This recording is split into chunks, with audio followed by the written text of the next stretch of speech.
I remember how it happened. It took place in the beautiful empty town of Gallo. I had met a boy that night. It all started when I found a photo in my attic. My name is Esther Halls, and this is my story.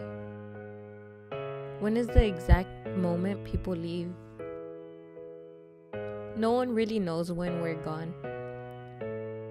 How are people certain that as soon as we stop breathing, we leave? A person can stop being there physically, but how do you know their spirit doesn't stay behind? You see, that's my problem. People think I left. Gallows holds a secret, a horrific, terrifying secret. I was in the attic that day when I came upon a photo. It was old and faded, but I could clearly tell it was a baby picture of me. On the bottom it said, Adoption Day, August 1997. After 17 years of my life, I come to find out that my mother died when I was just a baby and my father was a monster that didn't want me. I got into a fight with my parents and told them I hated them. I went out for a walk to cool off. I love to walk around the gallows. The weather was perfect. The sun rays blazed down, heating everything up, the wind blowing and cooling my skin, the trees swinging from side to side. I love to walk around gallows. I kept walking. I don't know how far I went, but it started to get dark, so I decided to go back. I didn't recognize the surroundings around me. Suddenly, I was lost. I kept walking until I found a bench and sat down.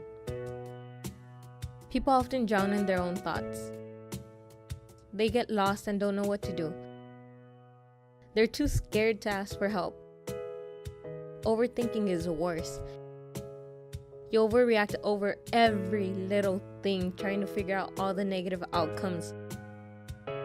Eventually, it starts to eat you alive. A boy sat next to me. He asked me what was wrong and we started talking. The boy was very comforting and sweet. I was so deep in thought over my problems, so he easily convinced me to go with him. Have you ever regretted something? Something so bad that you would do anything to go back and change it? Something so bad that you remember that mistake every single day? Regretted so much it affects everyone around you? I regret something. Unfortunately, I can't do anything about it anymore. We walked and walked. He started to tell me about his childhood. He had a hard life growing up.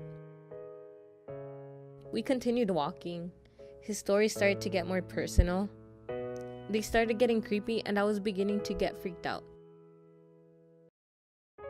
We stopped walking. He said we had gotten to our special place, whatever that's supposed to mean. He opened the gate and told me to go in. What I saw was the most beautiful pool I had ever seen. He was suddenly standing a mere inches away from me. He moved the hair out of my face and kissed my cheek. This moment couldn't be any more perfect.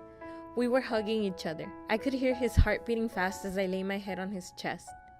He pulled me back to look at me. His soft eyes suddenly turned into rage. I didn't understand what was going on. I felt his hands around my neck. I couldn't breathe. Why was he doing this? I felt life slipping away from me. My name was Esther Halls. I was choked to death and my body was disposed of in the pool. I was murdered on March 17, 2015. And this is my story.